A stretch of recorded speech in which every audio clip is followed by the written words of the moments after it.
Salut à tous, salut les guildes, j'espère que vous lootez bien. Aujourd'hui on fait un retour sur le leveling du PTR, donc le serveur test pour la saison 6 et donc la prochaine extension. Alors évidemment on ne peut pas encore tester la nouvelle classe, on n'a pas accès à la nouvelle zone, mais on a quand même pu voir beaucoup de choses et beaucoup les changements majeurs, disons, qu'il y a pu y avoir, que ce soit au niveau du leveling, mais aussi mon ressenti sur le nouveau système de fin de jeu. Bref, je vous dis tout dans cette vidéo. Vous êtes toujours plus de 70% à regarder régulièrement mes vidéos sans être abonné, donc pour soutenir la chaîne et ne rien manquer, n'oubliez pas d'exploser ce bouton rouge, d'activer la cloche. Sur ce, c'est parti. Alors pour commencer, au niveau du leveling, donc 1,60, c'était assez rapide, j'ai mis quelques heures avec un build assez bancal, je suis parti en build éboulement qui n'est pas, je pense, du tout le build le plus optimisé au niveau du druide, mais j'avais envie de le jouer, c'est un petit moment que je voulais tester ce build. Tout ça pour vous dire qu'il y aura évidemment moyen d'aller beaucoup plus vite que ce que j'ai pu faire. D'ailleurs, vous retrouverez dans ma partie directe sur YouTube, parce que tous mes lives maintenant sont enregistrés directement sur YouTube, mon leveling complet, donc du niveau 1 au niveau 60. D'ailleurs, merci à tous ceux qui étaient passés, il y avait beaucoup de monde sur le live quand même qui venaient, donc ça faisait quand même très plaisir d'échanger avec vous. Juste pour vous dire qu'il y a eu pas mal de changements au niveau de la manière dont vous allez faire votre leveling, dans le sens où c'est plus forcément les mêmes activités qui vont être les plus rentables. Alors la fague infernale reste quand même très intéressante, surtout au début. Après, en T2, on prend quand même assez cher assez rapidement, donc voilà, oui, je prends quand même des dégâts, on va manquer de ressources, enfin bon, ça change pas, on va dire, de d'habitude, et j'ai l'impression qu'on prend plus de dégâts par rapport au T2 d'avant, donc le T2 de la saison 4, saison 5 et tous ceux qu'on avait avant, le T2, mais on prend déjà plus de dégâts. Donc ça peut être intéressant de commencer par le T1 en fonction de votre build, même dès la saison 6. Sur les premiers niveaux, les murmures rapportent énormément de points d'expérience, j'ai trouvé, alors sans forcément avoir besoin de les focus, mais les faire dans la Helltide est donne vraiment un gros boost de dégâts. Et également les coffres sont assez intéressants parce qu'ils vont vous donner quand même pas mal de loot, ils vous donnent un bonus d'XP, donc la Helltide reste très forte pour le leveling. J'ai assez rapidement aussi testé les bastions, là j'étais level 22, alors oui ça donne énormément d'XP, c'est probablement le plus gros boost d'XP que vous pouvez avoir sur la nouvelle saison, et c'est très bien puisqu'ils ont apporté vraiment quelque chose d'assez intéressant pour rejustifier les bastions, puisque bon, moi je les ai même pas fait sur la saison 4 et 5, ça servait à rien à part débloquer des zones de légion, que j'ai pas testé d'ailleurs encore, donc je suppose que ça donne pas trop mal d'XP, mais les légions c'était pas utile non plus, c'était pas fondamental, donc du coup je les avais pas vraiment débloqués. Là vous allez prendre un bonus d'XP plus un level au minimum, et donc en fait l'intérêt qu'on a découvert avec ce nouveau système, c'est que comme c'est des niveaux en pourcentage, et bien l'intérêt principal va être surtout de les faire sur les derniers niveaux. Vous avez une quinzaine de bastions répartis sur la carte, sans parler de la nouvelle carte, donc vous aurez peut-être 16, 17, 18 bastions avec la nouvelle zone, et donc du coup ça serait entre 15 et 18 niveaux qui sont assurés pendant votre leveling, donc ça peut être assez intéressant, soit si vous galérez pour passer un cap de niveau, vous voulez faire un petit bastion, ça vous donne un petit boost d'XP, ou alors quand vous arrivez à partir du niveau 45, bah dites-vous, en faisant que des bastions, vous allez pouvoir monter niveau 60 très rapidement. Donc au final, le leveling c'est vraiment 45, et puis après 45 à 60 du bastion, et bah, c'est quasiment la partie la plus rapide par rapport à la première partie du 1,45. Donc globalement le leveling est très rapide. Alors le boosting d'ailleurs sera beaucoup moins facile, puisque vous allez avoir des caps de niveau pour pouvoir passer de certaines sur les premières difficultés en tout cas, donc vous ne pourrez pas attaquer directement par le tourment et vous faire rusher un pit, etc. Ça ne marchera plus, mais bon, le leveling va être tellement rapide qu'au final voilà, ce qu'on fera c'est on mettra en place, et j'essaierai de vous me faire une vidéo sur quelle est la méthode la plus optimisée pour le leveling, et pour l'instant dans les grandes lignes ça va être surtout de la vague infernale. Les donjons de cauchemar sont vraiment pas mal aussi, franchement ils ont une bonne densité, surtout certains donjons sont évidemment bien connus comme Uldur et d'autres, pour ceux qui savent un petit peu, on fera peut-être une petite tier list à ce niveau là, mais c'est pas mal aussi.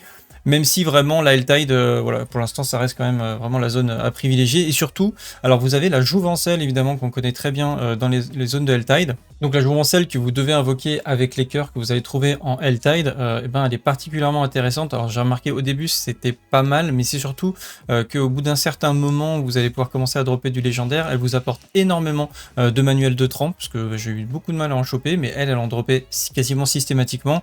Elle m'a droppé quasiment tous mes aspects, la plupart des légendaires dont j'avais besoin, donc encore une fois on se retrouve actuellement sur une méta qui tourne beaucoup autour de la jouvencelle. Néanmoins, forcément, ça sera assez compliqué, je pense, d'obtenir assez de cœurs pour l'invoquer assez régulièrement, en tout cas en solo. Si vous avez du monde sur votre carte, ça devrait bien se passer, mais forcément, encore une fois, le jeu en groupe va être extrêmement bénéfique pour pouvoir progresser rapidement. Voilà, donc pour résumer, encore une fois, hein, globalement, vague infernale, murmure, donjon de cauchemar, et les fortins donc à libérer pour vraiment prendre des levels à partir du niveau 45, ça va très très vite. Ensuite, concernant la fin de jeu, au niveau du leveling, on a quelque chose qui se passe en fait quand vous allez changer de niveau, donc vous allez à Kyovashad et vous allez pouvoir choisir entre les différents niveaux, le niveau maximum étant le tourment 4 dans lequel je suis actuellement. Il y a vraiment une énorme augmentation de la difficulté, je trouve, par rapport à avant, en tout cas, pour passer d'un niveau à l'autre. Et en particulier, vous avez une énorme réduction de vos statistiques, donc l'armure, mais aussi vos résistances. Donc là, évidemment, j'ai un tir à elle, mais si je le retire, je suis à -0. Enfin, je perds énormément de résistance, c'est assez monstrueux. Alors, j'ai essayé de mettre pas mal de résistance un petit peu de partout, mais pour l'instant, en jouant sans le tir à elle, c'est quand même assez compliqué, donc tous les builds qui vont être à base de Tyrell vont bénéficier assez rapidement d'un gros buff de puissance, je pense. Alors c'est pas définitif, évidemment, on est sur le serveur test, je sais pas comment ils vont équilibrer tout ça, mais on perd beaucoup d'armure, on perd beaucoup de résistance, et ça fait que là sur ce build là en tout cas, qui est voilà, un build improvisé pour l'instant on va dire, j'ai dû réorienter beaucoup de choses sur le défensif en augmentant mes résistances à travers les parangons, en récupérant de l'armure sur les parangons, ce qui sera peut-être logique puisqu'ils ont réduit le nombre de parangons totaux que vous pouvez avoir, hein, puisque vous avez maintenant 5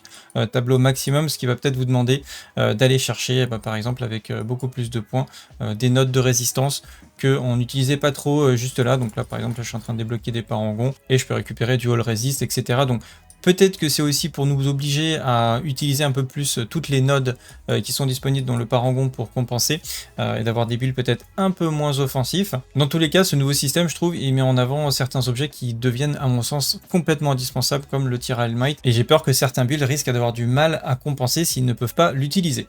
J'ai commencé aussi à tester le système de runes, qui est assez facile à comprendre, hein. C'est pas vraiment évidemment le même système que vous aviez sur Diablo 2, mais pour faire simple, vous aviez la partie haute, c'est un générateur, la partie basse, c'est un effet, mais après c'est à vous de voir par rapport à l'effet que vous voulez avoir, quel est le générateur qui est le plus intéressant par rapport à votre build. Ça peut être de la génération quand vous vous déplacez, quand vous activez des sorts, quand vous faites un certain type de dégâts, etc.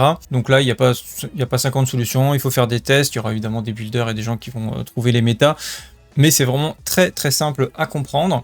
Également, les tables de loot des boss ont été changées apparemment, parce que j'ai essayé de faire certains boss et je n'arrivais pas à trouver les uniques. Alors je sais qu'on peut les avoir sur le PTR, mais j'étais quand même allé faire certains boss.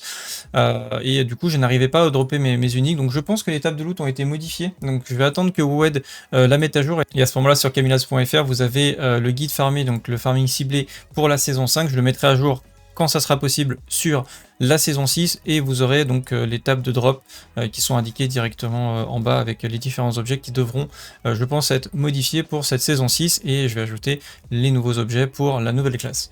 Pour ceux qui se poseraient la question aussi, il y avait bien les clés de Horde Infernale, j'en ai eu quelques-unes, mais j'ai pas réussi à rentrer dedans, donc je ne sais pas exactement comment ça va fonctionner pour les nouvelles Hordes Infernales, mais apparemment c'est une mécanique qui a bien été conservée, donc je suis assez content parce que j'aimais bien ce fonctionnement. Mais par contre, pour l'instant, je n'arrive pas à avoir d'objets ancestraux, donc est-ce que c'est buggé actuellement sur le serveur test? Je ne sais pas, ou alors est-ce que je suis pas allé assez haut niveau dans le pit par exemple. Autre élément qui m'a beaucoup plu aussi sur la nouvelle fin de jeu, entre guillemets, c'est le fait qu'on est du coup au niveau 60, et il y a une réduction assez importante au niveau de l'affichage des dégâts, ce qui fait que ça rend les dégâts qu'on va produire beaucoup plus lisibles. Je pense que ça devrait trouver entre 1 million et 100 millions pour les meilleurs builds, mais en tout cas c'est beaucoup plus agréable à lire et on se rend un petit peu mieux compte des dégâts qu'on fait. Du coup, au niveau de la conclusion, je pense que le système de leveling est plutôt sympa. Je préfère même ce système de leveling par rapport aux saisons d'avant. Ça va assez vite, on a un bon sentiment de progression, mais par contre sur la difficulté, c'est beaucoup plus lissé. On va vraiment avoir une réelle différence à partir du moment où on va rentrer dans le tourment, donc tourment 1, tourment 2. Par contre, au niveau de la difficulté, je pense qu'on va vraiment, vous allez commencer vraiment à sentir la difficulté quand on va passer entre le tourment 1 et tourment 2.